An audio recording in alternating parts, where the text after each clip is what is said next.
26 नवंबर 1949 के संदर्भ में जब बाबा साहब ने भारतीय संसद के पटल पर अपनी पुस्तक को रखा तो उस समय बाबू राजेंद्र प्रसाद भारत के राष्ट्रपति थे, क्योंकि भारत तथाकथित आजाद हुआ 15 अगस्त 1947 को, लेकिन 2 सितंबर 1946 को भारत की अंतरिम सरकार बनी और अंतिम सरकार के पंडित जवाहरलाल नेहरू को, जो उस समय चुनाव में 1 वोट पाए थे और उनसे ज्यादा वोट पाए थे सरदार वल्लभ भाई पटेल। सरदार वल्लभ भाई पटेल 13 वोट पाकर हार गए और पंडित जवाहरलाल नेहरू केवल मात्र 1 वोट पाकर भारत की अंतरिम गवर्नमेंट में प्रधानमंत्री का पद 2 सितंबर 1946 को प्राप्त किया। अब एक सवाल उठी कि जब हम गुलाम भारत में थे और भारत के हुक्मरान अंग्रेजी हुकूमत, बरतानिया सरकार हमारे ऊपर हुकूमत कर रही थी, तो जब अंग्रेज यहां से गए तो क्या लिख कर गए? It is not freedom bill, it is only transfer power bill. अर्थात जो दस्तावेज बने उस दस्तावेज पर अंग्रेजों ने लिखा कि हम ये देश को आजाद नहीं कर रहे हैं, बल्कि इस देश के सत्ता का हस्तांतरण कर रहे हैं।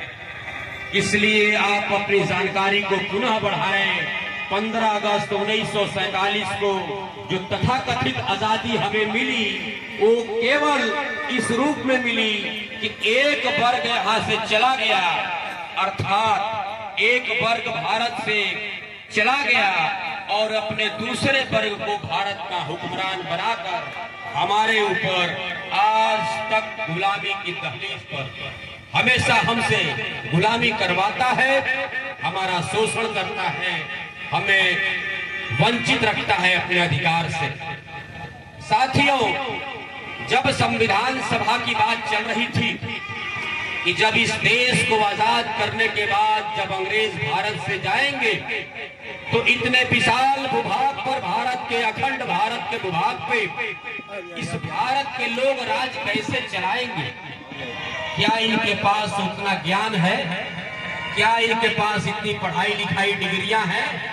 ये कैसे चलाएंगे भारत को? अगर एक भी व्यक्ति अगर खड़ा हो जाए भारत का संविधान लिखने वाला, तो हम लोग इस देश को आजाद करा कर जाएंगे। पुनः अपनी बात में दोहराता हूं, भारत को आजादी कैसे मिली? अंग्रेजों ने शर्त रखा था साथियों कि जब भारत में कोई भी व्यक्ति भारत को चलाने के लिए कानून, भारत को चलाने के लिए आईन, भारत को चलाने के लिए कॉन्स्टिट्यूशन लिखेगा, हम भारत को आजाद कर देंगे। उस समय पंडित जवाहरलाल नेहरू और महात्मा गांधी सरीखे विद्वान दुनिया के अन्य देशों में गए, अमेरिका में गए, जर्मनी में गए, जापान में गए, दुनिया के जितने भी मुल्क में जाते थे उस देश के लोग कहते थे कि कोलंबिया विश्वविद्यालय का टॉपर छात्र और दुनिया का सबसे बड़ा विद्वान जिसने 32 डिग्रियां प्राप्त की, 9 भाषाओं का ज्ञान है, इतना बड़ा विद्वान अगर भारत की धरती पर है तो उसे तुम नजरअंदाज करते हुए दुनिया के किस किस कोने में ठोकर खा रहे हो? अरे जाओ भारत की भूमि पर और अंबेडकर से संविधान लिखवा लेना, क्योंकि संविधान के मामले में बाबा साहब से बड़ा विद्वान दुनिया में कोई नहीं है।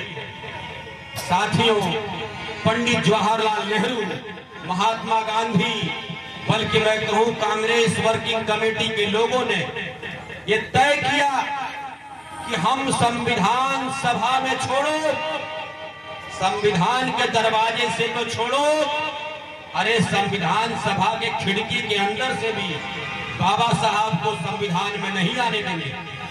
न ये चुनाव जीतेंगे, न संविधान सभा में आएंगे और न अपने हक वंचित समाज के लोगों के साथ, जो पिछड़े पछाड़े गए, छुआछूत अस्पृश्यता से जो लोग गुजर रहे हैं, इनको हक अधिकार दे पाएंगे। और साथियों, वही हुआ। जब संविधान सभा का चुनाव हुआ तो संविधान सभा में पूरे भारत के लोग आए चुनाव जीतकर, लेकिन बाबा साहब महाराष्ट्र से चुनाव हार गए। जब बाबा साहब चुनाव हार गए तो जो काजोलकर ने चुनाव बाबा साहब को हराया था, वो चौथी में 4 बार फेल था। ऐसा बताया जाता है साथियों कि 25,000 रुपए और साड़ी और शराब का जो खर्चा तत्कालीन पंडित जवाहरलाल नेहरू जी ने दिया, उस पैसे का दुरुपयोग करके बाबा साहब को चुनाव हराया गया और चौथी में 4 बार फेल काजोलकर संविधान सभा में चुनकर जीत कर आया। साथियों, अक्सर ऐसा होता है कि जब कोई प्रत्याशी चुनाव जीत जाता है तो चुनाव जीतने के बाद अपना एक सभा करता है, जीत के खुशी में जश्न मनाता है। वो भी जश्न मना रहा था और काजोलकर ने बाबा साहब को भी चिट्ठी दिया, बोला बाबा साहब, हमने चौथी में 4 बार फेल हूं और आपके जैसे विद्वान को मैंने चुनाव हरा दिया। आप मेरे मंच पर जरूर आइएगा, कल हम जश्न मनाएंगे। साथियों, आप लोगों ने देखा होगा, जब कोई व्यक्ति चुनाव हार जाता है तो अक्सर जीते हुए प्रत्याशी के मंच पर नहीं जाता है। वो आदमी उदास रहता है, मायूस रहता है, दुखी रहता है। यही कारण है साथियों कि लोग नहीं जाते हैं जीते हुए प्रत्याशी के मंच पर। लेकिन बाबा साहब गए और बाबा साहब जब मंच पर गए तो वही बगल में खड़ा काजोलकर बोला, बाबा साहब, मैं चौथी में 4 बार फेल, 25,000 रुपए और साड़ी शराब से आपको चुनाव हरवा दिया। आप दुनिया के बहुत बड़े विद्वान हैं, लेकिन मैंने आपको हरा दिया, आप चुनाव हार गए। बाबा साहब सुनते रहे काजोलकर की बात को। जब बाबा साहब को बोलने की बारी आई तो बाबा साहब ने बोला, काजोलकर, अगर हाथी बैठ भी जाए तो गधे से ऊंचा होता है। तो तब भी गधा था, आज भी गधा है और हमेशा गधा रहेगा। काजोलकर के मंच पर काजोलकर को लगा कि मैं साड़ी और शराब को जनता को खरीद लूंगा तो बाबा साहब को मंच पर परास्त कर दूंगा। उसने गलत सोचा। उसी के मंच पर काजोलकर के मंच पर काजोलकर लज्जित हुआ और जलील हुआ। साथियों, बाबा साहब मंच से उतरे और चले गए। संविधान सभा की कार्रवाई शुरू हुई और संविधान सभा में साथियों, जब बाबा साहब को बैरिस्टर जोगिंदर नाथ मंडल ने नहीं देखा, उस समय बैरिस्टर जोगिंदर नाथ मंडल बंगाल से प्रजा कृषक पार्टी से चुनाव जीतकर आए थे। जब आप झारखंड में जाएंगे, जब आप बिहार के उत्तरी छोटा नागपुर प्रमंडल में जाएंगे, जब आप कोडरवा और दरभंगा के एरिया में जाएंगे, बंगाल की सरहद आसाम और उड़ीसा की तरफ जाएंगे, तो वहां पे यादवों को मंडल बोला जाता है। बैरिस्टर जोगिंदर नाथ मंडल बोले कि इतने बड़े संविधान सभा में सब लोग नजर आ रहे हैं, आखिर बाबा साहब क्यों नहीं आए? लोगों ने कहा, ये जो चौथी में 4 बार फेल खड़ा है काजोलकर, इसने बाबा साहब को चुनाव हरवा दिया। उसी समय हॉटलाइन से बैरिस्टर जोगिंदर नाथ मंडल ने बंगाल में फजलुल हक की सरकार थी और साथियों, जब भारत का संविधान नहीं बना था, उस समय मुख्यमंत्री को प्रधानमंत्री कहा जाता था। फजलुल हक को फोन किया और उसने कहा कि मैं 4 जीते हुए प्रत्याशियों से इस्तीफा दिलवाता हूं और बंगाल की धरती से बाबा साहब को हम चुनाव लड़वाएंगे। और यही हुआ। बंगाल के 4 जिला खुलना, जसौर, बोरीसाल और फरीदपुर, इन 4 जगहों से 4 जीते हुए प्रजा कृषक पार्टी के प्रत्याशियों को बैठाया गया और पुनः चुनाव हुआ साथियों।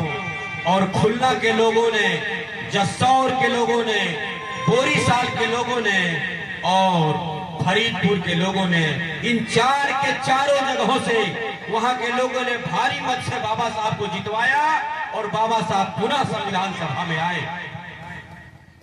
अब खुशी की लहर दौड़ी और बड़े पैमाने पर खुशी की लहर दौड़ी कि बाबा साहब चुनाव जीत गए।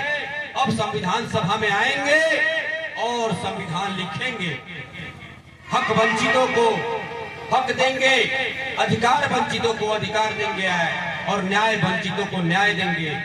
लेकिन साथियों, ये भी खुशी ज्यादा दिन तक नहीं चल पाई और गांधी और नेहरू ने उस समय तत्कालीन भारत के मानचित्र का जो रेखांकन कर रहा था अंग्रेज, उस अंग्रेज रेड क्लिफ से मिले और उन्होंने कहा कि जो चार जिला खुलना, जसौर, बोरीसाल और फरीदपुर, ये जो चार जिला है, ये चार जिला को भारत की सरहद से काटो और हमें भारत में इसकी सीमांकन से बात करो। साथियों, रेड क्लिफ भूगोल नहीं पढ़ा था, बहुत बुद्धिमत्ता वाली बात है साथियों। जानिए, आज जिसके पास नोट है, आप अपने नोट पर देखना, उस पे गवर्नर का साइन किया है शक्तिकांत दास। आप अपने नोट को उठाइए और पढ़िए, उस पे लिखा है गवर्नर शक्तिकांत दास। ये शक्तिकांत दास साथियों, ये इकोनॉमिक्स का छात्र नहीं है, ये अर्थशास्त्री नहीं है, ये इतिहासकार है साथियों। इतिहास लिखने वाला आदमी भारत के नोट पे साइन कर रहा है। इसके पहले आज तक कभी ऐसा नहीं हुआ। भारत के नोट पे भारत का गवर्नर साइन करता है और भारत का गवर्नर अर्थशास्त्री होता है, जिसके पास अर्थशास्त्र का ज्ञान हो। लेकिन ऐसा नहीं हुआ साथियों। और रेड क्लिफ जो भूगोल का वेता नहीं था, लेकिन उसने रेखांकन किया और इन चार जिला को हटा दिया। वो चार जिला न भारत में हुए, न 1971 में भारत से बंटवारा होने के बाद बांग्लादेश में गए। ये चार के चार जिला यही रोहिंग्या मुसलमान हैं, यही रोहिंग्या मुसलमान हैं जो दर दर की ठोकरें खा रहे हैं। न आज भारत के हुए, न बांग्लादेश के हुए। बाबा साहब को फिर से हरा दिया गया। चार जिला जहां से जीतकर चुनाव आए, वो चारों जिला भारत की सरहद से बाहर हुई। अब बड़े पैमाने पर वक्त आया, बाबा साहब ने बोला बहुत हुआ। ऐ मेरे बहुजन समाज के लोगों, जैसा कि अभी दलसिंगार भाई ने बताया, जब जब जुल्म और ज्यादती होती है तो वहां पे एक ही उसका उपचार होता है, एक ही समाधान होता है, और वो होता है क्या? जन आंदोलन। बाबा साहब ने कहा अब जन आंदोलन होगा। 50,000 पुरुष और 25,000 महिला डेलीगेट्स उन्होंने जन आंदोलन के लिए सड़क पर उतारा। जब इतनी बड़ी संख्या में बरतानिया सरकार ने देखा तो उस समय यहां से माउंटबेटन को ये सूचना देनी पड़ी लंदन में कि भारत का लॉ एंड ऑर्डर मेंटेन करना मुश्किल हो जाएगा अगर बाबा साहब को अवसर नहीं दिया गया। तो भारत के जितने भी 15% SC, 7.5% ST, अनुसूचित जात और अनुसूचित जनजात के लगभग करोड़ों लोग सड़क पर उतर के जन आंदोलन करेंगे और तब संभालना बहुत मुश्किल हो जाएगा। उस समय लॉर्ड माउंटबेटन के कहने पर बरतानिया हुकूमत की सरकार ने भारत से कहा कि जो उचित समझो करो, और उस समय पुनः महाराष्ट्र से एक जीते हुए प्रत्याशी को उसके पद से हटाया गया और बाबा साहब अपने जन आंदोलन के वजह से संविधान सभा में आए। जब भारतीय संविधान सभा में बाबा साहब आए तो 15 अगस्त 1947 को तथाकथित भारत देश आजाद हुआ। भारत देश के आजाद की कहानी मैंने आप लोगों को सुनाया। भारत हमारा आजाद कैसे हुआ इसकी कहानी हमें सुनाई। अगर बाबा साहब जैसा विद्वान व्यक्ति अगर भारत में पैदा नहीं हुए होते तो ये अंग्रेजी हुकूमत आज भी भारत की हुक्मरान होती। केवल बाबा साहब की विद्वत्ता ने भारत के लोगों को अधिकार दिलवाया, लेकिन लोग कहते हैं कि कुछ तथाकथित लोगों के आंदोलन से आजादी मिली नहीं। ऐसा नहीं है साथियों। और 15 अगस्त 1947 के ठीक एक महीने के बाद 15 सितंबर 1947 को बाबा साहब संविधान लिखना प्रारंभ किए। 15 सितंबर 1947 को बाबा साहब ने कलम से पहला दिन संविधान लिखा और 26 नवंबर आज ही के दिन 26 नवंबर 1949 को 2 साल 11 महीने 18 दिन के अथक परिश्रम के बाद, जबकि बाबा साहब को भयानक बीपी रहा करता था, भयानक शुगर रहा करता था, जरा जीर्ण शरीर हो चुका था, बीमारी से ग्रस्त थे, तमाम दुश्वारियों से गुजरते हुए बाबा साहब ने 2 साल 11 महीने 18 दिन में भारत का संविधान लिखकर संसद के पटल पर रखा। और साथियों, संविधान का जब मसौदा बाबा साहब लिखते थे और लिख करके दूसरे दिन जब संसद में बहस होती थी, तो एक तरफ बाबा साहब बहस करते थे और दूसरी तरफ 44 वकील जो बैरिस्टर की डिग्री लिए हुए थे बाबा साहब का विरोध करते थे। 44 वकीलों के विरोध से लड़कर एक एक मौखिक और एक एक लिखित दस्तावेज को बाबा साहब ने संसद के पटल पर रखा। आप कल्पना करिए साथियों, एक आदमी के ऊपर 44 आदमी लड़े। बाबा साहब जब संविधान को लिख करके संसद के पटल पर लौटे तो आचार्य कृपलानी ने पूछा कि बाबा साहब, ऐसा नहीं हो सकता है कि ये संविधान भी कभी खत्म हो जाए।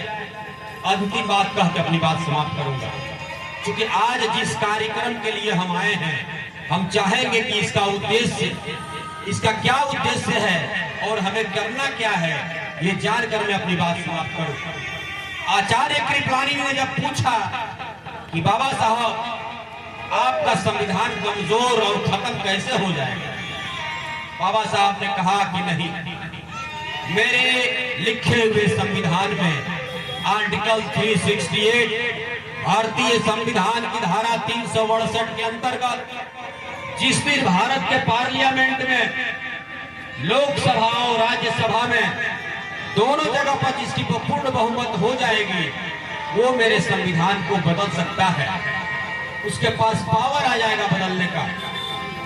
ऐसा बाबा साहब ने क्यों बोला? बाबा साहब जानते थे कि वो दिन कभी नहीं आएगा कि भारत की समस्त भारत के नागरिक, समस्त भारत की जनता एक ही आदमी को वोट करते, और ऐसा कहीं होता भी नहीं। दुनिया के इतिहास में अगर आप जाएंगे साथियों, तो दुनिया के किसी भी मुल्क में एकल सरकार कहीं नहीं होती है। एक पक्ष होता है और एक विपक्ष होता है। लेकिन दुनिया का पहला एक देश अपना भारत आज के डेट में बनता जा रहा है, जहां विपक्ष लगभग शून्य हो गया। और बाबा साहब नहीं जानते थे वो दिन भी कभी आएगा, यहाँ आदमी वोट नहीं देगा बल्कि मशीन वोट देगा। अगर वो जानते कि लोग मशीन वोट देगा, तब संभवतः संविधान में चीज नहीं लिखे जो आर्टिकल 368 में उन्होंने लिखा। बाबा साहब ने बहुत चतुराई के साथ, बहुत बुद्धिमानी के साथ संविधान को लिखा। आज उसी संविधान को मनाने का, आज उसी संविधान को आत्मसात करने का, आज उसी संविधान को ग्रहण करने का और उसी संविधान के आधार पर अपने जीवन को चलाने का अवसर है, वही चलाने का आज दिन है। उसी को मनाने के लिए आज हम लोग लुवट्ठा में आए हैं। साथियों, 26 नवंबर 1949 के संविधान सभा और संविधान लेखन की प्रक्रिया पूरी हुई। इसी बात को मैं आप लोगों से बताने के लिए यहाँ पे आया। आप लोगों ने मेरी बात को सुना, इसके लिए बहुत बहुत धन्यवाद, साधुवाद। जय भीम, जय भारत, जय मुल्क।